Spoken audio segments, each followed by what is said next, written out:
যুক্তরাষ্ট্র Israel Iran যুদ্ধ। আকাশ ভরে গেছে মিসাইলে, ঝাঁকে ঝাঁকে উঠছে ড্রোন, এক দেশ ছুটছে আরেক দেশে। জ্বলছে শহর, পুড়ছে গ্রাম, মানবতা চাপা পড়ছে ধ্বংসস্তূপে। মিলিয়ন মিলিয়ন ডলার পুড়ছে আগুনে, চলছে শক্তির প্রদর্শনী। কিন্তু প্রশ্ন একটাই, এই যুদ্ধের দাম শেষ পর্যন্ত কে দেবে? সমগ্র বিশ্ব? ইসরায়েল ইরান সংঘাত শুধু যুদ্ধক্ষেত্রেই সীমাবদ্ধ নয়, এর প্রভাব পড়তে যাচ্ছে তেল, খাদ্য, এমনকি আপনার দৈনন্দিন জীবনেও।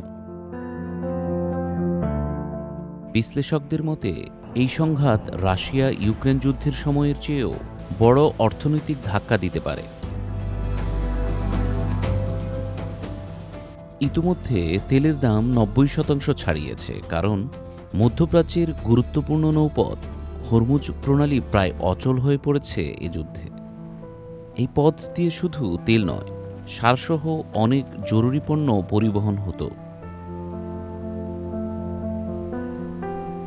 কাতারের জ্বালানি মন্ত্রী সতর্ক করে বলেছেন, পরিস্থিতি খারাপ হলে কয়েকদিনের মধ্যেই উপসাগরীয় দেশগুলোতে জ্বালানি রফতানি বন্ধ করতে বাধ্য হবে তারা।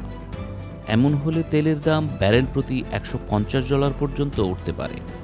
ইতিমধ্যে অপরিশোধিত তেলের দাম প্রায় ২৭% বেড়েছে।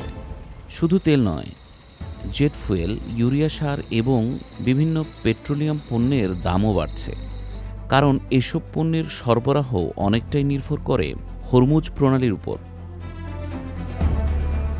বিশেষজ্ঞরা বলছেন, যদি এই সংঘাত দীর্ঘ হয় তাহলে বিশ্বজুড়ে আবারও মূল্যস্ফীতির নতুন ঢেউ আসতে পারে।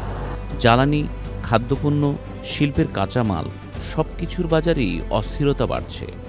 এমনকি আন্তর্জাতিক ঋণ বাজারেও তৈরি হয়েছে নতুন অনিশ্চয়তা।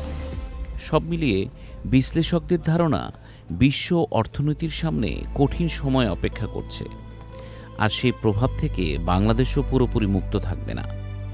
আপনার কি মনে হয়, এ যুদ্ধ কি আবারও সাধারণের নিত্য প্রয়োজনীয় পণ্যের দাম বাড়িয়ে দেবে?